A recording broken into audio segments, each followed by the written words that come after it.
يضلله فلا هادي له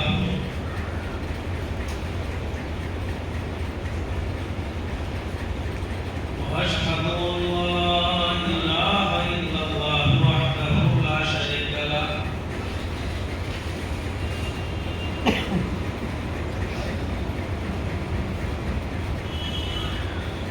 وأشهد أن محمدا عبده ورسوله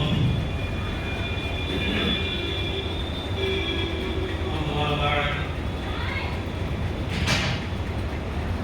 فإن خير الحديث كتاب الله وخير الهدي هدي محمد صلى الله عليه وسلم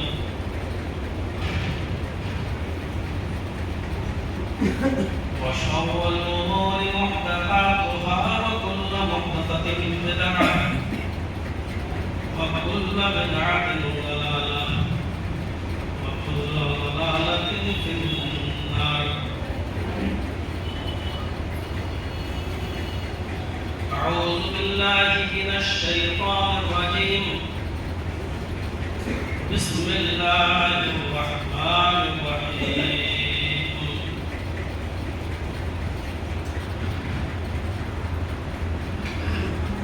اليوم أكملت لكم دينكم وأتممت عليكم نعمتي ورضيت لكم الإسلام دينا.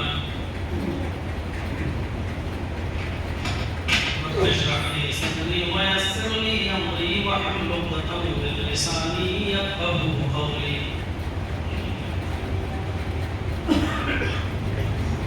حاضرین جماعت جامع مسجد حیدرآباد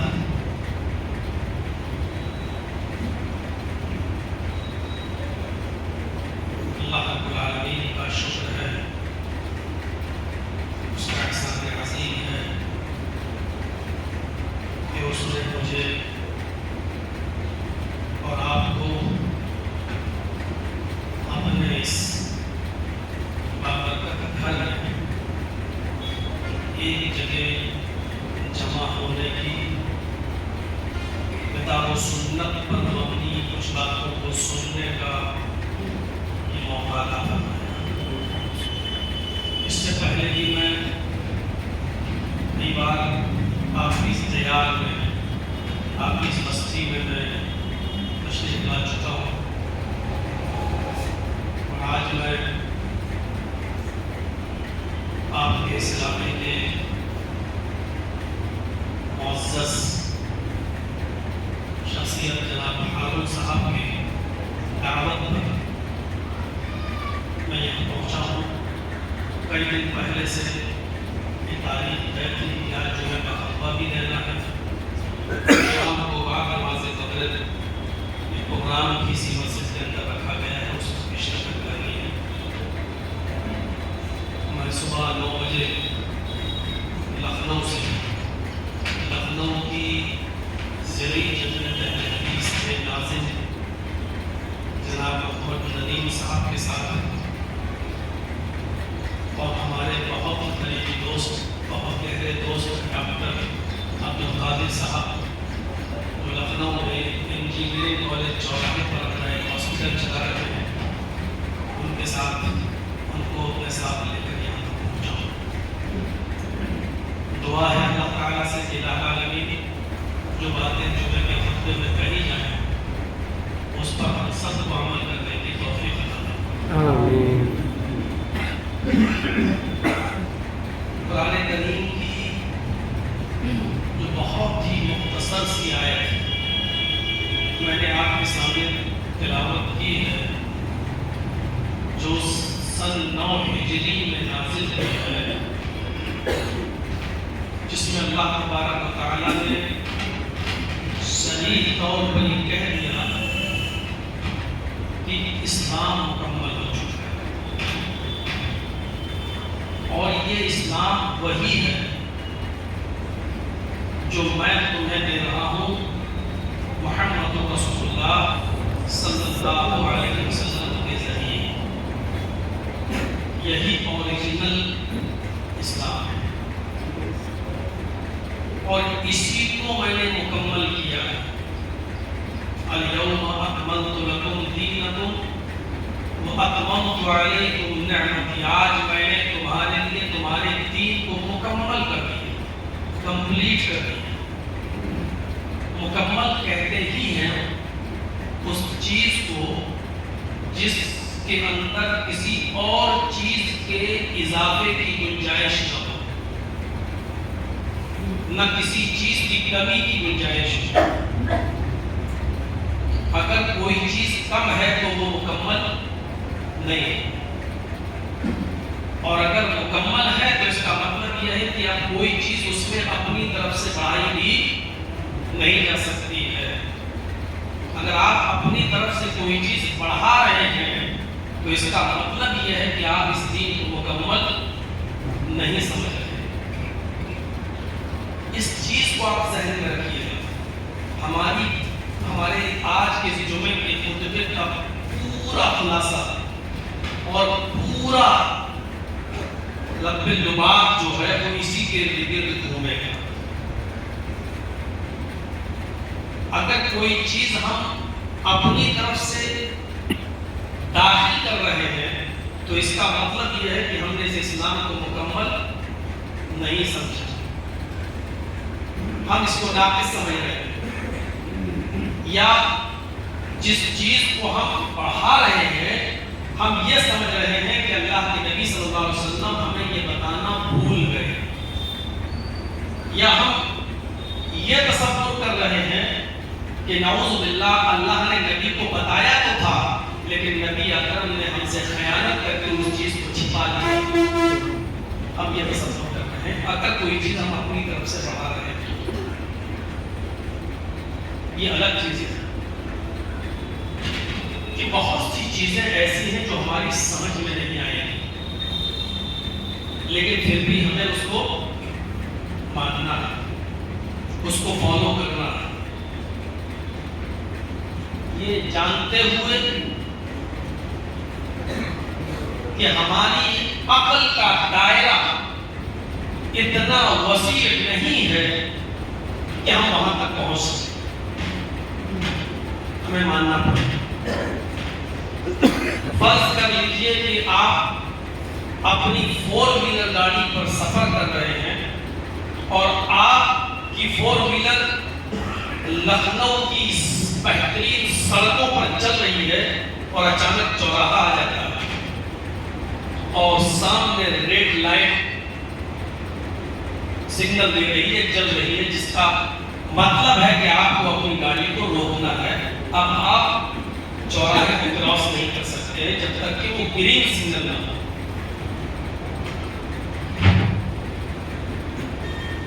گورنمنٹ نے یہ اصول اس لیے بنایا ہے تاکہ ایکسیڈنٹ نہ ہو۔ آپ کی گاڑی کو روک دیا گیا ہے اور دوسری سائڈ سے گاڑیوں کو نکالا جا رہا ہے۔ 1-2 منٹ جب وہاں سے گاڑیاں نکل جائیں گی تو وہاں کا سگنل ریڈ ہو جائے گا اور آپ کا گرین، پھر آپ اپنی گاڑی کو نکال سکتے ہیں۔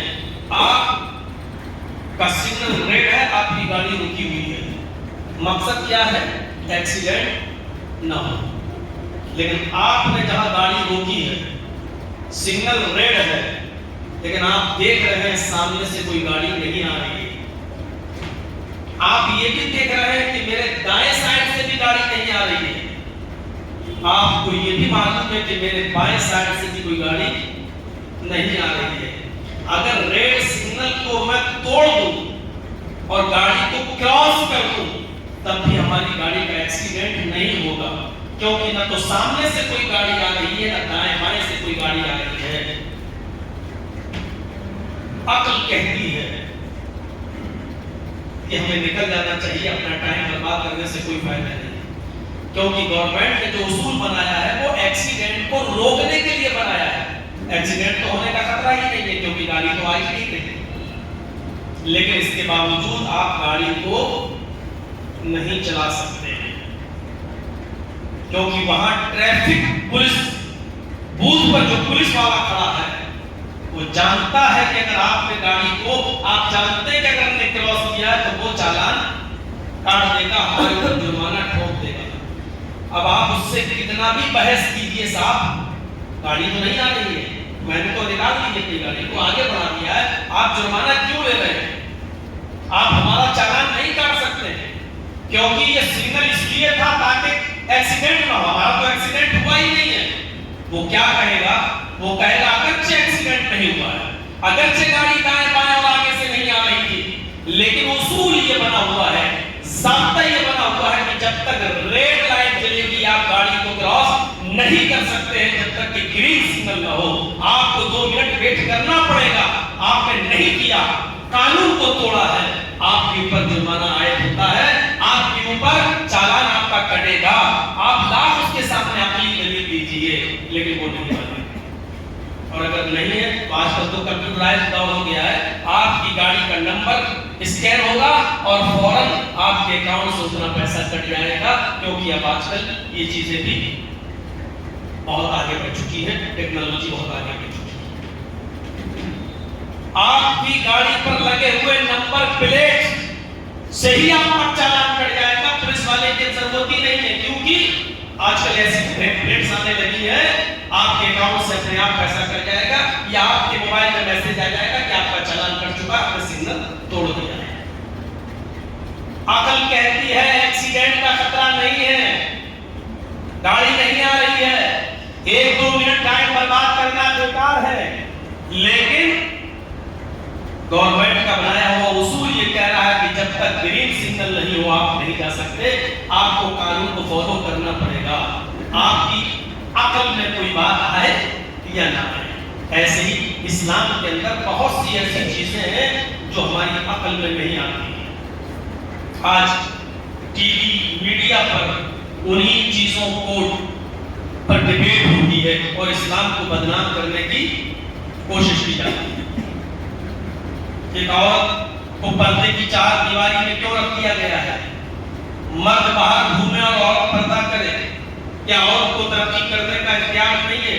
بظاہر کتنی اچھی چیز دکھائی دے رہی ہے، بظاہر یہ عقل میں آنے والی بات نہیں ہے بھائی۔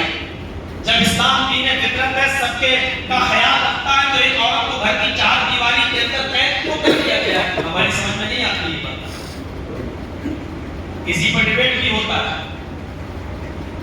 دیکھیے اسلام کے اندر، مسلمانوں کے اندر کتنا ظلم ہے عورتوں کے اوپر، لیکن اسی ڈیبیٹ کی اگر دوسری شکل دے دی جائے تو اس پر کرنے کے لیے تیار نہیں ہے کہ آپ کے یہاں پر بھی رام چندر جی کی پتنی سیتا کے چہرے کو رام کے چھوٹے بھائی لکشمن نے نہیں دیکھا تھا، سیتا جی کیوں پردہ کرتی تھی اپنے دیور تک سے؟ اس پر ڈیبیٹ کرنے کے لیے تیار نہیں ہے، کیونکہ آج کل میڈیا کو جو پیسہ مل رہا ہے وہ ہندو اور مسلمان کرنے کا مل رہا ہے۔ ابھی 72 ہندوؤں پر ڈیبیٹ ہو رہی ہے، دوست صاحب یہ کہتے ہیں ہم مریں گے تو ہم جنت میں جائیں گے اور ہمیں 72 ہندویں ملنے کی۔ ایک مرد کو 72 ہندوؤں کا لالچ کیوں دیا گیا ہے؟ کیسی کیسی اس پر ڈیبیٹ چل رہی ہے، اور کچھ کٹملہ ہم ہی لوگوں میں سے پیدا ہوتے ہیں، وہاں پہنچ جاتے ہیں 5000 روپے کے لالچ اور اس پر ڈیبیٹ کرتے ہیں، پہنچ جاتے ہیں اس پر۔ میرے بھائی تم اس پر ڈیبیٹ کیوں کر رہے ہو؟ آپ کے یہاں پر بھی تو لکھا ہوا ہے کہ آپ نے اگر یہ اچھے کام کرے گا تو اس کو سورگ میں 1000 افسرائیں ملیں گی۔ ہمارے یہاں جس کو حور کہا گیا، آپ کے یہاں اسی چیز کو افسرا کہا گیا، آپ افسراؤں پر بحث کیوں نہیں کر رہے ہیں؟ افسراؤں پر بحث کریں گے تو ہندو دھرم کا کھنڈن ہوگا، حور پر بحث کرو تاکہ مسلمانوں کے دماغ میں بھر دو کہ ہمیں اسلام سے کتنی نفرت ہے، اور ان لوگوں کے دلوں میں بھر دو جو جاہل لوگ ڈیبیٹ کو دیکھتے ہیں، ان کے دلوں میں یہ بھر دو کہ دیکھو اسلام کتنا گندا مذہب ہے کہ جو یہ کہتا ہے کہ تمہیں 72 ہندویں ملیں گے۔ بھئی ہمارا عقیدہ ہے، ہمارا ایمان ہے، ہم آپ کے اوپر زبردستی تو نہیں تھوپ رہے ہیں۔ آپ کے یہاں پر بھی تو یہ ہے کہ اچھے کام کرو گے تو یہ انسان بن کے دوبارہ پیدا ہوگے، اور برے کرم کرو گے تو اپنے کرموں کے انوسار کتا بنو گے، چوہا بنو گے، بلی بنو گے، بندر بنو گے۔ ہم نے کبھی اس پر ڈیبیٹ کی ہے کہ ایک اچھا انسان یہ برا کام کرنے کے بعد بندر بن رہا ہے، یہ برا کام کرنے کے بعد خنزیر بن رہا ہے؟ چلو اس پر ڈیبیٹ کرو، ایک انسان کو تمہارے بندر کیوں بنایا جا رہا ہے، تمہارے خنزیر کا جنم کیوں ہو رہا ہے، تمہارے گدھے کا جنم کیوں ہو رہا ہے؟ لیکن ڈیبیٹ میں جانے والے کٹھملہ بھی اس طرف بات کو نہیں لاتے ہیں، کیونکہ ان کو پہلے ہی بتا دیا جاتا ہے کہ آپ سے سوال یہ ہوں گے اور آپ کو جواب یہ دیں۔ یہ سب ہو رہا ہے. آپ ان کو مسلمانوں کا مسیحا سمجھ کر مت سمجھیے. جو آج ڈبیٹ میں جا رہے ہیں داڑھی رکھ کر اور ٹوپی لگا کر, ان کو نہ تو جمعیت علماء بھیجتی ہے, ان کو نہ جماعت رضا بھیجتی ہے, ان کو نہ جماعت اہل حدیث بھیجتی ہے, ان کو نہ جماعت اسلامی بھیجتی ہے. یہ کسی بھی تنظیم کے تھرو نہیں جاتے ہیں, یہ صرف اپنے اکیلے دعوت آ جانے پر جاتے ہیں. یہ ان کی ذاتی رائے ہے, یہ کسی تنظیم سے وابستہ لوگ نہیں ہوتے ہیں. اس لیے ان کے خلاف اگر میں آواز اٹھا رہا ہوں یا بول رہا ہوں تو آپ کو برا نہیں ماننا چاہیے, اس لیے کہ یہ دین کے ٹھیکیدار نہیں ہیں. یہ صرف 5,000 روپے کے لیے وہاں جاتے ہیں اور اپنی بے عزتی کرا کے واپس جاتے ہیں. حصول علم کے 5 ذرائع ہیں جن سے علم حاصل کیا جاتا ہے. آج میری بات کو ذرا سمجھنے کی کوشش کیجیے گا. آنکھ, ناک, کان, زبان اور ہاتھ, یہ 5 چیزیں ایسی ہیں جس سے علم حاصل کیا جاتا ہے. ایک اندھا آدمی علم کیسے حاصل کرے گا؟ اس کو تو دکھ ہی نہیں رہا. ہمارے پاس ہمیں یہ مائک لگا دیا گیا ہمارے کان میں, اب ہمیں تو نہیں معلوم ہے, اندھے ہیں ہم, تو اب کیسے پتا چلے گا؟ تو اب ایسے دیکھ لے گا. تو اس ہاتھ نے ہمیں بتا دیا کہ ہمارے کان میں مائک لگا ہے. زبان سے ہم بول رہے ہیں, آواز دور تک جا رہی ہے, اس زبان نے بتا دیا ہے کہ ہمارے کان میں مائک لگا ہے. آپ نے میری بات کا جواب دیا, میرے کان میں سن لیا ہے, اس کان نے ہمیں بتا دیا ہے کہ آپ کیا کہہ رہے ہیں, اس بات کا علم مجھے ہو گیا ہے. ہاتھ سے چھو کر, زبان سے چکھ کر, کان سے سن کر, آنکھ سے دیکھ کر, پیروں سے چل کر ہمیں اس بات کا علم ہو جاتا ہے کہ یہ چیز کیا ہے. تو یہ 5 چیزیں جو حواس خمسہ کہلاتی ہیں, ان کے ذریعے ہم علم حاصل کر لیتے ہیں کہ یہ چیز کیا ہے. علم کہتے کس کو ہے؟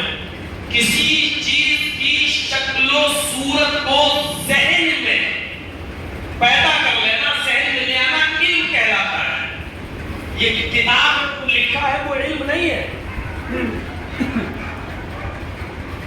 کتاب میں جو لکھا ہے وہ علم نہیں ہے. کتاب میں جو لکھا ہے جو میرے ذہن میں ہے وہ علم ہے.